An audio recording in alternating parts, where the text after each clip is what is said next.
Hello, I'm Scott Bogey here with Cee Jay Hamilton ahead of his fight against Israel Galvan. How are you doing today? Good, my man. How about yourself? I'm doing good. And how has your training camp been for this fight? Training camp's been going well. This is my first time fighting at 125 since 2019. Fought at 35 for the past couple years, so getting back down the weight has been going well. Much better than I expected. Training's going well. Strength and conditioning is going well. So all around, just having fun, getting it done. And like you said, this is your first time back in this weight since 2019. However, it's also the first time in the octagon since 2022. Your last fight was actually a boxing fight. What was the reason for moving into the boxing ring? Was it just It was a a different opportunity challenge? to use. The Nate Diaz, Jake Paul Yeah, card. You get an opportunity like that. And at the time, no MMA organization or promotion at the time, they weren't booking too many 25ers, or the 25ers didn't want to fight me at that. So, I don't like being stagnant and sitting around not competing. So I had to take advantage of that opportunity, and I got a chance to see some things and meet some people that I probably would have never met before. So I'm pretty grateful for that, and I have a killer manager that comes in and he gets these things going. So like I said, it's an opportunity I couldn't refuse. exactly. And do you feel like that can also help with your MMA because you are working on your hands that you will be using? So even though it wasn't in MMA, it still has that benefit.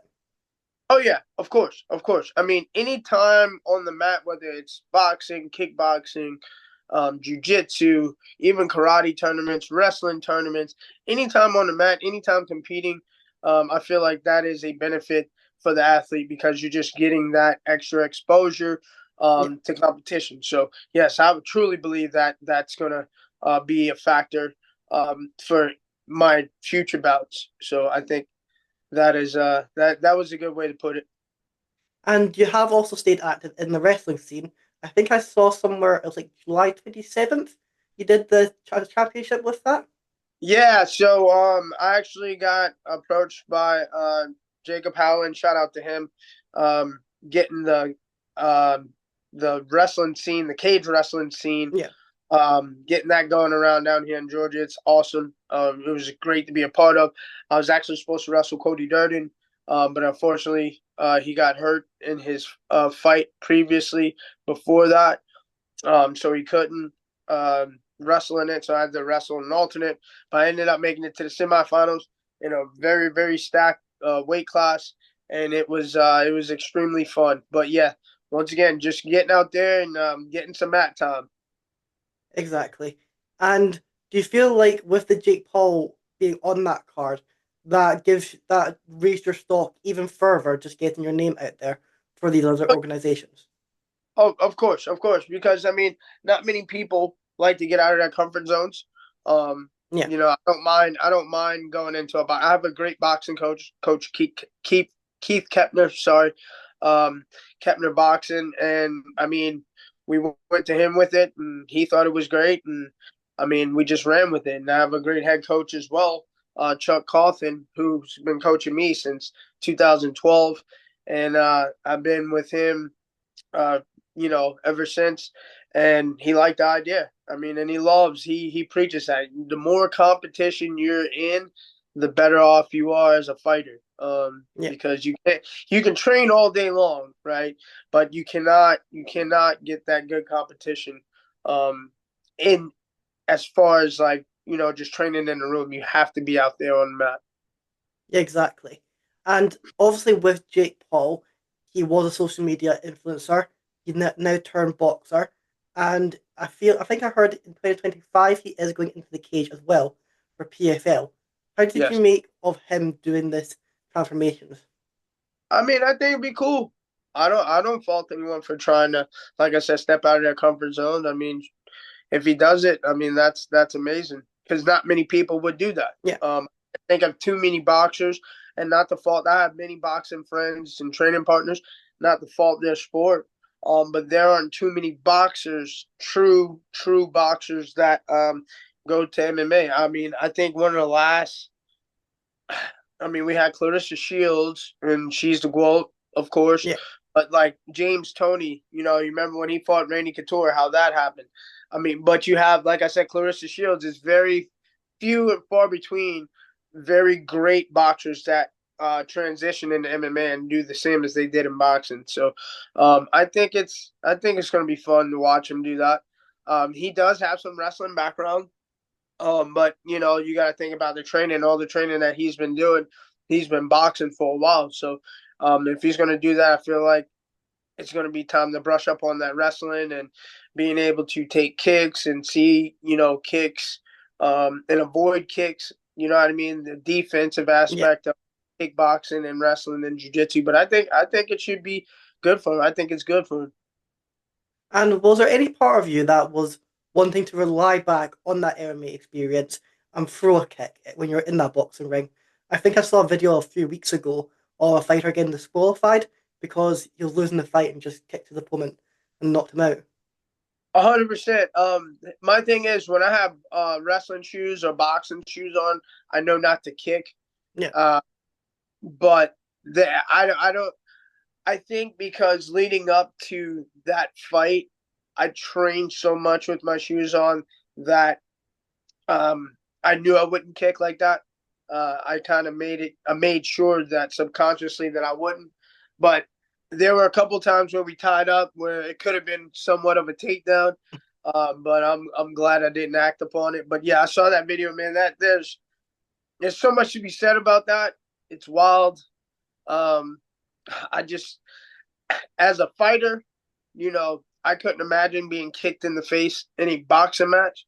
And yeah. then even as a corner watching, you know, maybe one of my teammates or somebody that I'm cornering get kicked. I don't, you know, that's just an all around bizarre situation. So I don't like to speak on things that, you know, I've never been a part of, but I'll tell you this. It would be it would be a little bit of a war in the middle of that ring if one of my teammates got kicked. I'll say that. Exactly. And for that boxing fight, you were involved in Bellator. How Yes, was sir. that experience?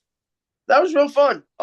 My first fight, you know, I took on 2 weeks' notice. I fought Yeah. Magomedov. I mean, he was number 5 in the world at the time, and I knew the risk. Um, you know, fighters fight. That's what my coach Jimmy Fallon always says as well, and that's what we do. And I had fun. It was a great experience. And then I fought Matthews Matos, my second fight, another guy that's ranked pretty high up there. I got TKO'd. Is what it is. Knew the risk, and you know, once again, I had to go up a weight class. Yeah. So these guys are towering over me. Not to make any excuses, these are all facts. But my third fight, I fought Richard Palencia, and it was an unfortunate event. I guess a bad kick on his end and a good check on mine, and it broke his ankle. But on the fight cards, I had already won the first round. So, but my experience, I mean, that was a great promotion, great experience. Got to see some places I never thought that I'd be able to see. I was actually flown out to Hawaii for a fight and ended up not being able to fight because of my opponent had visa issues. So I enjoyed Hawaii for a week, so that was pretty cool. Got to see California, Long Beach, California. Got to see a few places, and you know, I'm very thankful for that. So it actually helps me, you know, prepare for this fight because being able to see that level of competition, it changes my mindset as far as, you know, preparing for this fight. And like you're saying, it is an unfortunate injury that you got your win in your last fight, Bellator. Is it like, is it just an unfortunate injury or is it a good check? Because I know like Chris Weidman got it in the UFC against Uriah Hall. What's your opinion on that? You know, it just now had my shin been turned a little bit slightly open, it could have, you know, messed me up pretty bad. Now I did, you know, my shin was swollen, it was bleeding. I think it was unfortunate on his end and just the timing. And plus, you know, I have pretty skinny legs, so and the force he was throwing it, that was a mean kick. Yeah, Had my leg been open up a little bit more, he could have broken my leg. So it was yeah, just it was unfortunate all the way around. And I felt really bad because I don't like. First of all, I hate the fact that that's a win, but it yeah. is. And two, it's like I felt like I didn't get a chance to really show what I was made of. I feel like I gained steam um, after every round. You know what I mean? I don't slow down. I start picking up the pace. And, in my head, I was like, man, I didn't get to show, all my tools in my arsenal. But, at the end of the day, got my hand raised. And Richard was out for a while, I want to say. And then he came back and fought Matthews Matos after that fight. But, he's hats off to him, man. There's a picture of me pointing at the leg break, and in my defense, I was surprised it wasn't me being a jerk, like laughing.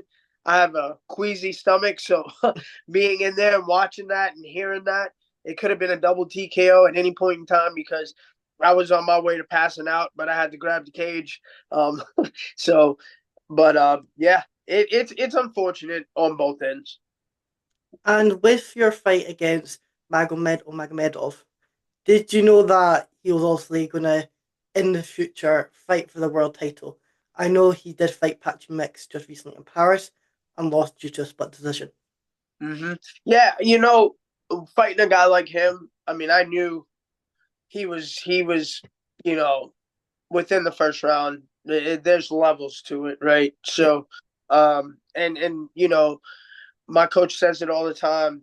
Great fighters have to be honest with themselves, and it was overwhelming. And I knew, after I got out of the cage with him, I was like, man, that dude, he's going to be fighting for the world title one day, and he did. And he's just tough. He just comes from a tough camp. He has a lot of tough training partners around him, and iron sharpens iron. So yeah, I figured at some point in time he would be 100% fighting for that. and with this fight, it is, I think it's Barocca, is that you pronounce organization? Yes, yeah, I want to say that's how it's pronounced. Yes, sir. Is that like a new organization? I know this is the first event. Yes, yes, very new. But from what I've heard from my manager, the promotion's about to be very stellar. The Red Rock Casino is beautiful and Yeah, beautiful Las Vegas. I feel like with the people that are putting on the promotion, they have experience in doing this, so it's not going to be your yeah, first flaggy type of promotion. I feel like it's going to be very, very um, very well put together, if I must say. So I'm excited to be a part of it. I'm excited that they asked me to be a part of it, and I'm looking forward to it. yeah. I was gonna say because in the main event you have Mitch McKee, who's obviously is fighting main event fights in LFA, and you also hmm have a lot of up and comers as well on that thing. How much is it? How much do you take knowing that they value you that highly that you're in the full main event? I love it. I love it. And two, I'm fighting a hometown guy, Yeah, Israel from Vegas. And I love going to hometowns and fighting their hometown guys because I don't believe in pressure. I think pressure is more so man made. It's in your head. But all uh the build-up's on him more yeah, so. So all I'm focused on is going in there, having fun, and doing what I need to do to get my hand raised. There's nothing else to think of. He has to think about his hometown and his teammates who are going to be there and family and that this that and the third, which is cool. And I know what comes with that because I've been the hometown guy before as well too. But it's all in how you handle it. But I'm happy. I'm ready to go. I'm ready to go. I want to say a little under 2 weeks out yeah. before we and the fun starts there. The first fight's always the weight cut. And like I said, my weight is exceptionally well. So get this first fight out the way, get on the scale, eat some good food, and then showtime November 22nd. Exactly. And do you feel like the fact that you've got 15 more fights over him, will play a role in this fight. Yeah, I've fought guys before coming up as well. Yeah, In my earlier days, that had a lot more fights than I did, and it's all about it's all about the fighter. I think what will help me is not the number of fights, but the quality. Because of the names that we just rattled off. I mean, Casey Kinney, yeah, uh, he's in the UFC. Jordan Espinosa. I fought Jared Brooks. I fought Magomedov, who's beaten Peter Yan. I fought Mateus Montes. I fought these big name guys before and been in the same cage as them. And some were close fights, some were unanimous decisions, some could have been won. Either way, I've been in the cage with these guys, so I think that more quality over quantity, I think is more so going to help me with this fight. and how was it fighting Casey Kenny on the Contender Series? Very, very that was 2017. So yeah, Yeah, it was fun in a way that I didn't realize you can say, oh, it's just a fight, it's just a fight. Um for most fights, but this fight, the severity of the situation didn't hit me until I got into the cage. And it's like, oh man, instead of saying I get to, I kept saying I gotta do this. yeah, I got to go out. And your words are super powerful. And I think, that's something that kind of has haunted me in the past because of it. But I mean, it was a great all around experience and I learned from it. And you know, hopefully one day I can do it again, get back on the Contender Series, but we'll see. exactly. And did you watch the Contender Series this year? Yes, yes, it was. I didn't get called, I guess, because of the lack of activity. Like we said, I couldn't find a fight, and it was very hard for me to find a fight. Like I think my record kind of made people nervous, and or who I've fought have made the local scene nervous. So it's very hard to find a 125 fight for me. So, but like I said, hopefully we can get back on there. If not, we're just going to keep it pushing. And do you feel like with the Contender Series, it's kind of lost that you need to get a good highlight reel finish? I think it was like 80 to 85% of people who won got a contract. Yes, 100%, 100%. Matter of fact, I was on the first season.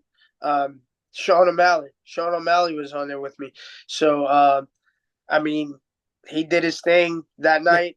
It's just all about timing. It's all about timing. I mean, I was undefeated for I was just on a 6 fight win streak before I got on the Contender Series. So yeah, you really have to put in some work in order for Big Papa Dana to get a look at you. So, um, but yeah, I would love, like I said, I would love to get back on there one day. well, I know that all starts with the fight, and you will get that victory, and will be able to speak ahead of your next fight as well. Yes, sir. Any anything else you're wanting to add, or anyone you're wanting to shout out? No, so first of all, shout out Contemporary Martial Arts, my home gym, Hartwell, Georgia.